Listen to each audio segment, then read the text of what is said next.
मैं आपको ये बात बताते हुए बड़ी खुशी महसूस कर रहा हूं कि आज हमारे दरमियान में जनाब बाबू सिंह कुशवाहा साहब, जो जन अधिकार पार्टी के प्रेसिडेंट हैं, जनाब वामन मिश्राम साहब, जो राष्ट्रीय परिवर्तन मोर्चा के अध्यक्ष हैं, जनाब रामचरण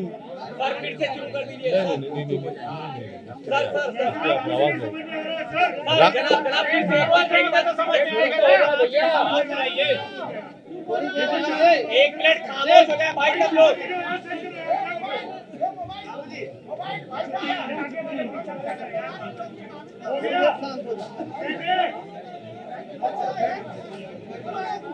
एडजस्ट कर लो, सेट कर लो, बोले सब फिर से शुरू करें।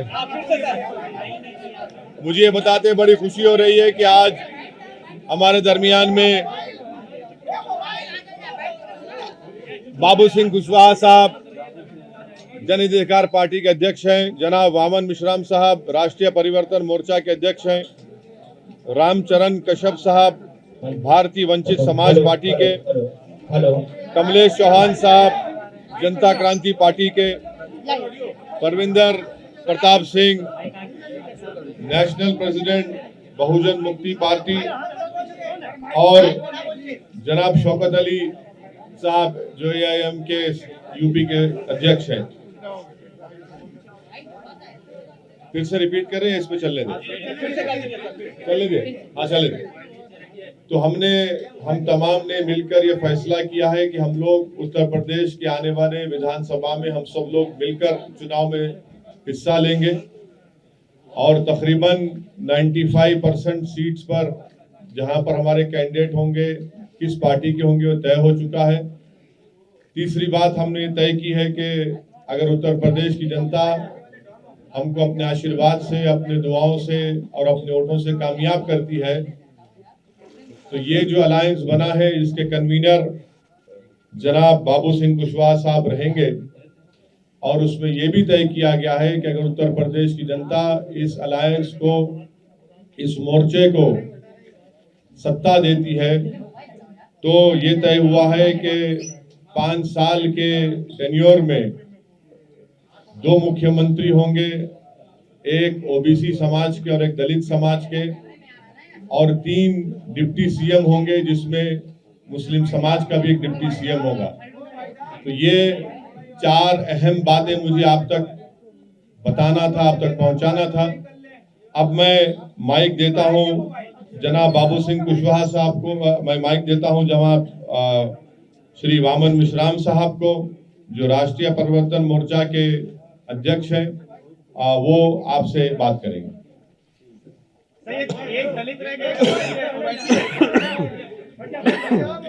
साथियों,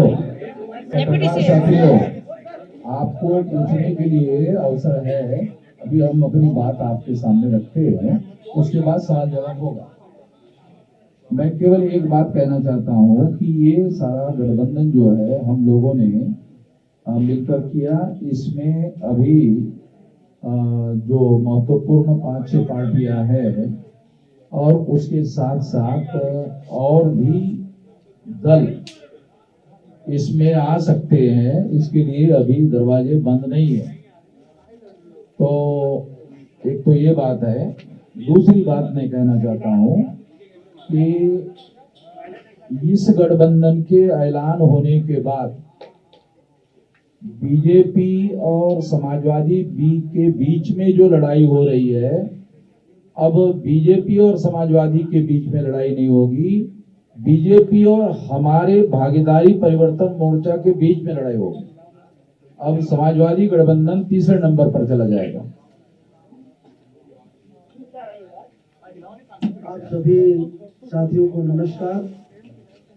साथियों, अभी जनाब ओवैसी साहब ने और बावन मिश्राम साहब ने जो हम लोगों ने भागीदारी संकल्प मोर्चा भागीदारी परिवर्तन मोर्चा बनाया, उसके बारे में आपको जानकारी दी। हम लोगों ने 5 पार्टियों ने मिल करके अभी ये भागीदारी परिवर्तन मोर्चा बनाया है। इसमें ओवैसी साहब की पार्टी है, हमारी जन अधिकार पार्टी है, बावन में शराब साहब का परिवर्तन मोर्चे की तरफ से है और बहुजन मुक्ति मोर्चा के साथी हमारे बैठे हुए हैं, बहुजन मुक्ति पार्टी के और भारतीय वंचित समाज पार्टी के आदरणीय रामचंद्र कश्यप जी हैं और जनता क्रांति पार्टी के अनिल चौहान जी हैं, कमलेश चौहान जी हैं।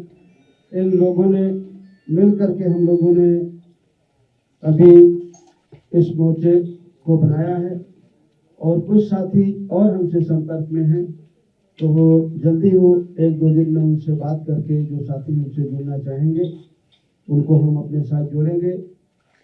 हमारे जो मोर्चे का लक्ष्य है, जिस विचारधारा के साथ हम लोग चल रहे हैं, हम बाबा साहब अम्बेडकर को मानने वाले लोग हैं, संविधान को मानने वाले लोग हैं। हमारी वही विचारधारा है जो संविधान की चाहत है, जो संविधान की मंशा है। हम संविधान वादी लोग हैं। हमारा पहला नारा है कि जिसकी जितनी संख्या भारी उसकी उतनी हिस्सेदारी। हम लोग जाति जनगणना कराने के पक्ष में हैं। एक समान शिक्षा पद्धति, निःशुल्क शिक्षा और अनिवार्य शिक्षा। नई शिक्षा नीति के आड़ में जैसे पिछले साल कोरोना महामारी की जब शुरुआत हुई और 2 महीने सबको पूरे देश को बंद करके अंदर रखा गया, उस 2 महीने में जो 4-5 कानून बने, एक कृषि का कानून बना जिसको अभी वापस लिया गया, 1 साल किसान आंदोलन करते रहे। उसी तरह कृषि के बाद बिजली का कानून बना, लेबर एक्ट बना और नई शिक्षा नीति भी बनी। वो नई शिक्षा नीति ऐसी है कि जिस दिन वो जमीन में उतरेगी उस दिन आप हम सभी को पता चलेगा कि वो हमारे हित में है या हमारे बच्चों के नुकसान में है। हम जहाँ तक समझ पाते हैं वो नई शिक्षा नीति भी कृषि कानून की तरह वो भी हमारे और आपके बच्चों के हित में नहीं है। पिछड़ों का जो रिजर्वेशन रोका गया उसको शुरू किया, लेकिन पूरी तरह नहीं शुरू किया, वो शुरू होना चाहिए।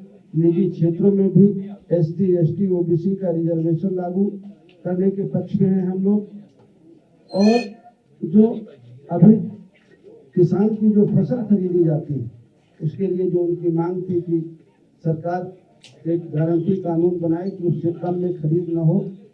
हम चाहते हैं कि अगर इस देश प्रदेश की महान जनता हम लोग उत्तर प्रदेश में भागीदारी परिवर्तन मोर्चा को अगर अपना सहयोग और पक्ष देती है तो हम ये चाहेंगे कि उनकी उपज का सही मूल्य मिले, अच्छा मूल्य मिले, मूल्य की उसकी गारंटी दी जाए। किसानों को खाद बीज सस्ता हो, सिंचाई किसानों के लिए फ्री हो, घरेलू बिजली गरीब और कमजोर की फ्री हो, किसानों के गन्ने का भुगतान हो, छोटे दुकानदार जो मझोले दुकानदार हैं और किसान हैं उनके जो कर्जे हैं वो माफ किए जाएं।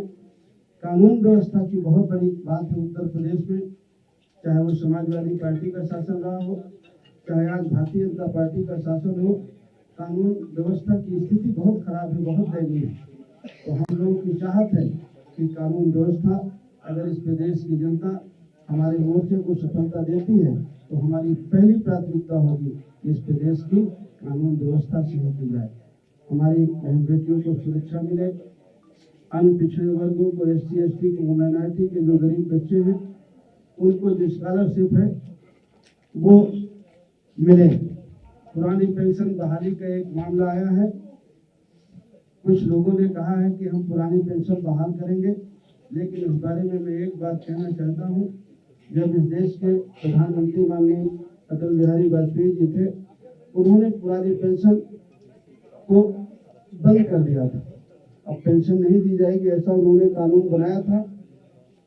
उस समय प्रदेश में समाजवादी पार्टी की सरकार थी और सबसे पहले अगर उस कानून को किसी ने माना तो उत्तर प्रदेश की सरकार ने माना।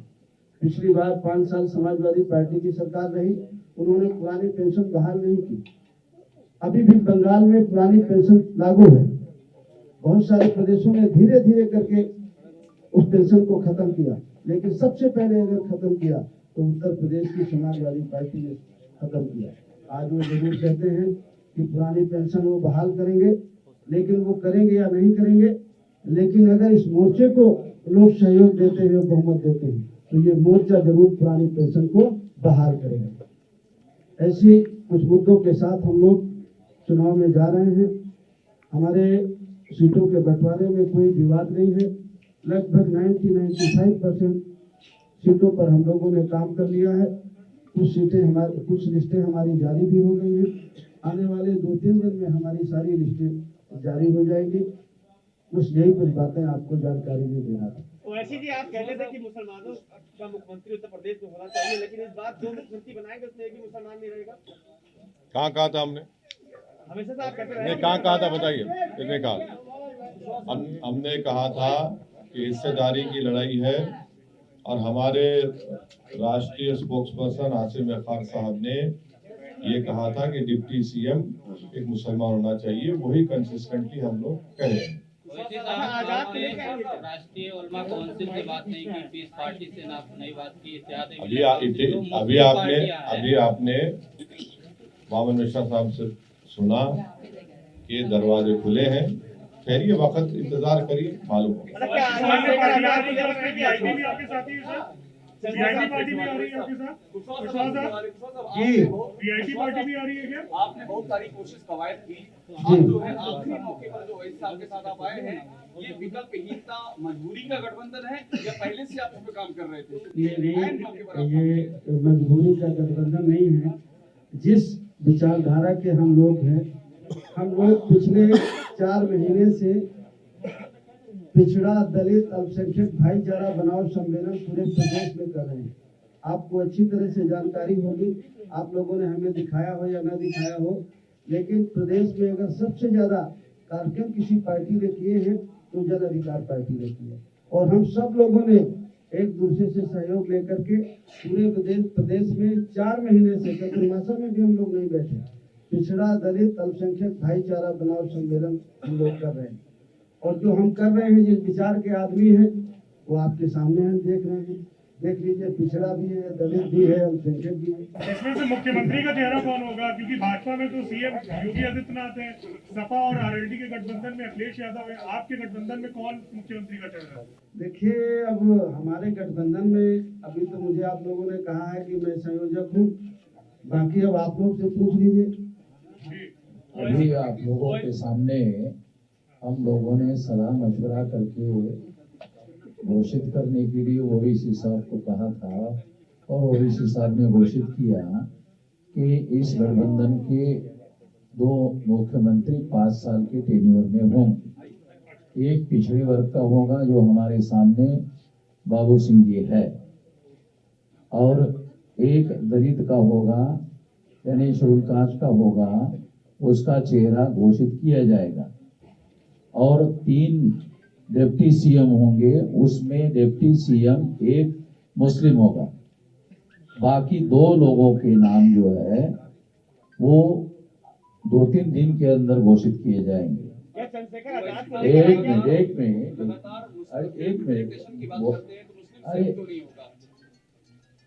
2 मिनट।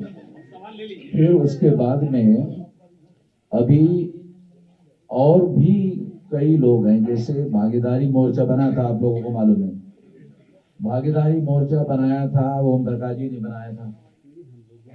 मतलब वो तो बाबू सिंह जी भी उसमें थे, मगर सामने चेहरा जो था वो इनका था। वो जो है वो केवल वो चले गए, बाकी सारे भागीदारी मोर्चा के लोग इसी में शामिल है। इसके अलावा अभी और माइनॉरिटी के हो या और बैकवर्ड क्लासेस के तमाम छोटे मध्यम प्रादेशिक स्तर के दल है जो इसमें शामिल किए जा सकते हैं आने वाले समय में। एक सवाल ये है कि स्वामी प्रसाद मौर्य ने अभी एक बड़ा ही मन से भी घोषणा की, जिसके साथ हम जाते हैं वहां पे सरकार बनती, उसकी हम सरकार बनाते था। उन्होंने अपने आप को किंग मेकर घोषित कर दिया है चुनाव से पहले। आपको इसके क्या मायने दिखाई देते? क्या आपको लगता है कि उनकी बात में दम है?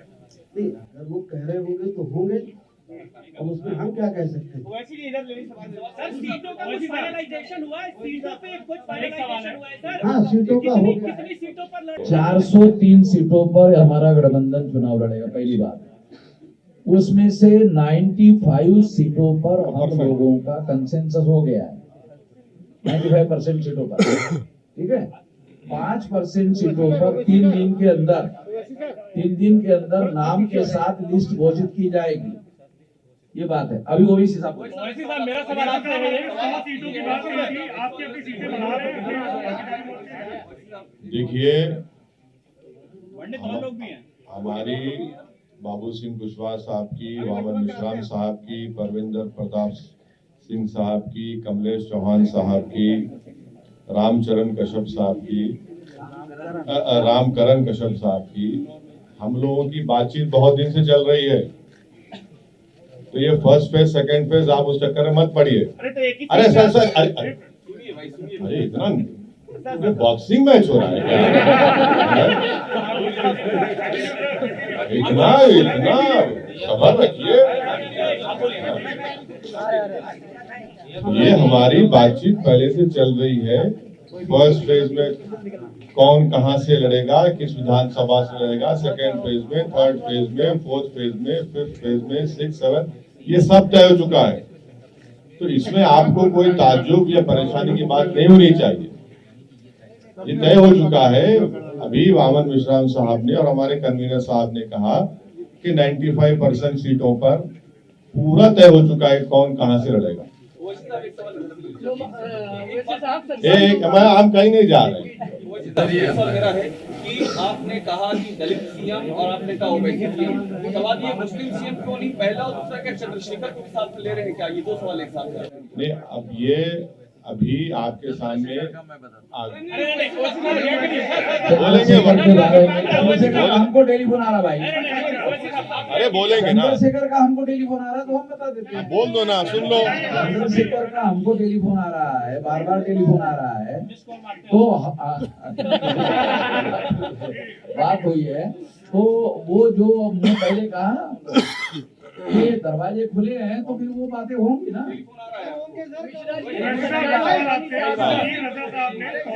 चलो आप पूछ लीजिए।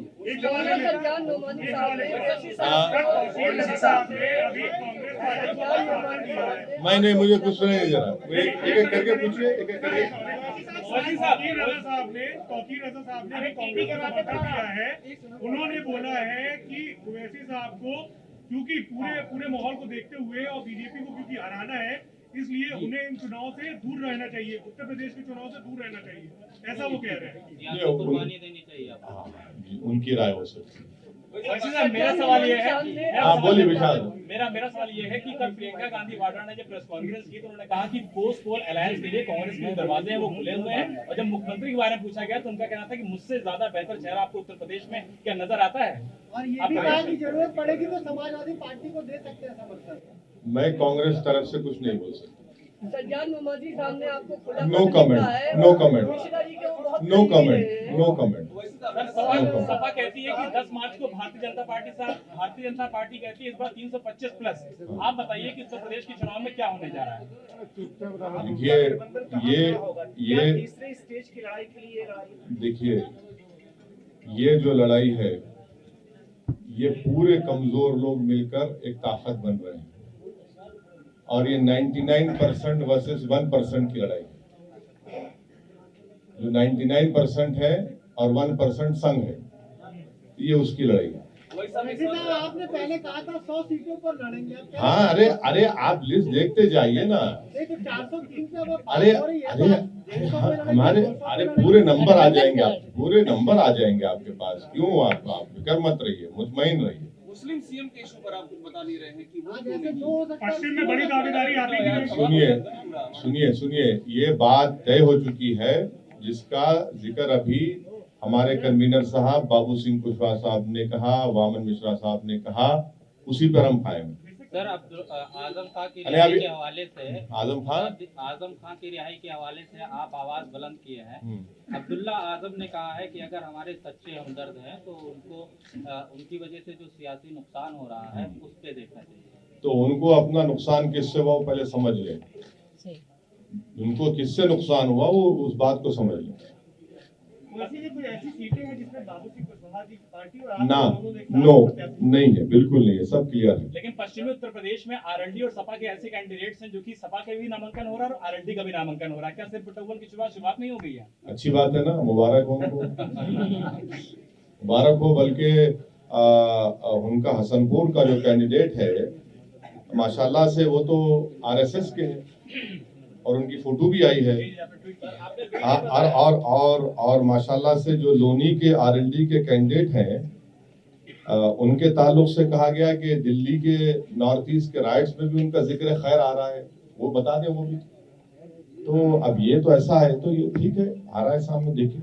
बाबू सिंह कुशवाहा जी आपके पुराने साथी ओम प्रकाश राजभर कह रहे हैं कि उनकी पार्टी का नाम है जन अधिकार, लेकिन कोई उनका वो है नहीं इस समय, चाहे 403 पे लड़े कोई फर्क नहीं पड़ेगा। कोई बात नहीं, कह सकते हैं बड़े नेता हैं, हमें उनकी बात पर कुछ नहीं कहना। बड़े नेता का डिफिनेशन इसमें क्या है कुशवाहा साहब, कुछ आप रहस्यमय चीज बता रहे हैं? कितने बड़े नेता है? देखिए और तो मैं सबसे बात करता हूँ, लेकिन अभिषेक जी से मैं बहुत डरता हूँ। मैं आप सबके बीच में कह रहा हूँ, अभी ये मुझे थोड़ी देर पहले पा गए थे तो मैं दौड़ के भागा, तब भी ये मुझे पकड़ लिए। तो देखिए अपने अपने आदमी के, हर आदमी के अपने दावे हैं, हर पार्टी के अपने दावे हैं, बीजेपी गठबंधन के अपने दावे हैं, बीएसपी के अपने दावे हैं, कांग्रेस के अपने दावे हैं, समाजवादी गठबंधन के अपने दावे हैं। सब अपने अपने कुछ भरोसे में, कुछ उनको जानकारी होगी तो कह रहे हैं। हम भी भरोसे के साथ कह रहे हैं कि हम भी पूरी मजबूती के साथ लड़ेंगे और किसी से कम नहीं लड़ेंगे और किसी से कम जीतेंगे नहीं। बीजेपी के तमाम लोगों ने आपसे संपर्क किया था, बीजेपी चाह रही थी कि आप उनके साथ जाए, बात नहीं बनी। देखिए संपर्क राजनीति में दो चार महीने पहले समाजवादी पार्टी से भी हुआ, कांग्रेस के भी लोगों से बातचीत होती है, बीजेपी के लोगों से भी बातचीत हुई। बातचीत का कोई मतलब ये नहीं है कि नहीं हमारा अलायंस हो रहा है। जो हमारा अलायंस हो रहा है, आज हम पिछले 3 महीने से हम लोग बातचीत कर रहे हैं और जो आपकी एक कंफ्यूजन है कि फर्स्ट फेज का नामांकन हो गया, हम लोगों की सहमति थे। हम लोगों ने नामांकन हमारे कैंडिडेटों ने किया है हर सीट में, कहीं आपने किया है, कहीं आपने किया है, कहीं आपने किया है, कहीं आपने किया है, तो सारे कैंडिडेट हैं। तो हमारी पूरी कोशिश है कि 403 में कोई सीट छूटे ना और हम लोग मिल करके 403 सीटों में पूरी मजबूती के साथ लड़ें। कोई लेट नहीं हुआ, हम नहीं लेट हैं, हमारी पूरी तैयारी है। आज अखिलेश यादव ने आरोप लगाया है कि क्योंकि भाजपा ने आज प्रचार वाहन आज डिजिटल जो प्रचार तैयारियां थी उनकी तैयारियां पहले से थी, तो क्या चुनाव आयोग के अधिकारियों ने बीजेपी को पहले से ही लीक कर दिया था कि इस बार डिजिटल प्रचार होना है? क्या आप भी मानते हैं कि अधिकारियों ने कुछ लीक की थी चुनाव आयोग की? और इसी से जुड़ा सुनिए एक मिनट देखिए, जितने पॉलिटिकल पार्टी का और पॉलिटिकल पार्टी का आपने भी नाम लिया, क्या समाजवादी पार्टी ने इलेक्शन कमीशन ऑफ इंडिया को लेटर लिखकर ये कहा कि फिजिकल रैलीज अलाउ की जाए? सिवाय हमारी पार्टी के किसी एक पॉलिटिकल पार्टी ने इलेक्शन कमीशन ऑफ इंडिया को लेटर नहीं लिखा। मैं शुक्रगुजार हूं इलेक्शन कमीशन ऑफ इंडिया के चीफ इलेक्शन कमिश्नर का कि हमारी उनसे नोटिफिकेशन आने के 2 दिन के अंदर वो हमसे फोन पर बात किए। हमने उनसे रिक्वेस्ट किया कि सर आप कम से कम एक पॉलिटिकल पार्टी को एक विधानसभा में 500 लोगों के साथ फिजिकल रैली करने की इजाजत दीजिए, पूरा कोविड नॉर्म्स को फॉलो करते हुए। और फिर हमने यही बात को चीफ इलेक्शन कमिश्नर को लिखकर भी दिया। हमने कहा कि फ्री एंड फेयर इलेक्शन का मतलब यह है कि सबको एक लेवल प्लेइंग फील्ड मिले। तो आपको भी लिखकर देना चाहिए था, आपने क्यों लिखकर नहीं दिया? हमने तो लिखकर दिया है और हमको यकीन है कि इलेक्शन कमिश्नर उस पर गौर करेंगे और उस पर एक फैसला लेंगे। अब जब किसी पॉलिटिकल पार्टी को फिजिकल रैली की और पदयात्रा की परमिशन नहीं है तो फिर हमको जो कर सकते हैं वो करना पड़ेगा ताकि हमारा मैसेज, हमारा पैगाम जनता तक पहुंच सके। आज बीजेपी नहीं है, मगर हमारे ताल्लुका शिवपाल यादव साहब से पर्सनली है और रहेंगे इंशाल्लाह। आज बीजेपी ने चुनावी रथ निकाला है करीब सैकड़ों, जिसमें पोस्टर लगे हैं, एलईडी लगी हुई है। आपके निगाह में चुनाव आचार संहिता का उल्लंघन नहीं? अगर वो परमिशन नहीं लिए है ईसीआई से तो जाहिर है एक्शन लेना चाहिए हो। अगर परमिशन लिए मुझे नहीं मालूम, लिए नहीं।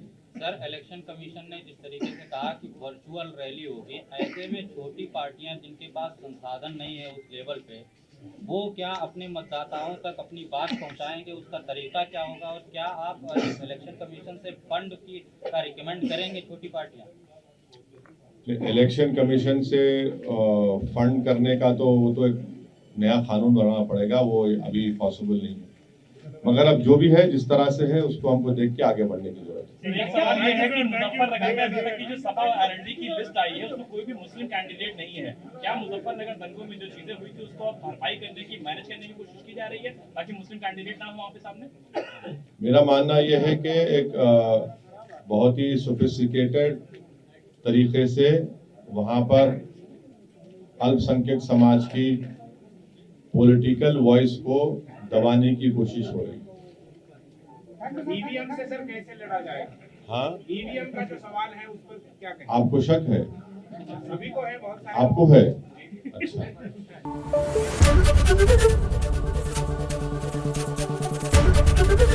एबीपी न्यूज आपको रखे आगे।